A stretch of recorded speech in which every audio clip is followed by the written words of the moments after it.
નમસ્તે દોસ્તો, આજકાલ મેરેજની સિઝન ચાલી રહી છે તો સૌ બ્રાઇડલ લોકોને એક જ મૂંઝવતો પ્રશ્ન છે કે મારે રૂટીન સ્કિન કેર માટે શું કરવું જોઈએ. હું ડોક્ટર કિશોર અડિયા સ્કિન સાયન્સ સ્કિન ક્લિનિક તરફથી આપ સૌ લોકોને મહત્વની ટિપ્સ આપવા જઈ રહ્યો છું. સૌપ્રથમ આપની તાસીર અનુસાર ઓઇલી સ્કિન છે કે ડ્રાય સ્કિન એ પ્રમાણે ફેસ વોશ, મોઇશ્ચરાઇઝર અને સનસ્ક્રીન યુઝ કરવું જોઈએ. કોઈ પણ નવી પ્રોડક્ટ અથવા નવી પ્રોસિજર મેરેજ ડેટના 2 અઠવાડિયા પહેલા ના કરાવવી જોઈએ. એ સિવાય તમે પ્રી વેડિંગ અથવા શોપિંગ માટે જાઓ તો બોડી કવર કરવી જોઈએ અને પ્રોપર સનસ્ક્રીન વધારે પ્રમાણમાં યુઝ કરવું જોઈએ.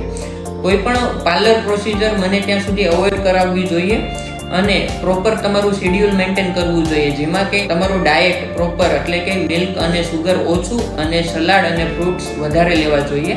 પાણી દિવસમાં 2 થી 3 લીટર પીવું જોઈએ. પ્રોપર 8 કલાકની નીંદર હોવી જોઈએ અને હળવી એક્સરસાઇઝ કરવી જોઈએ.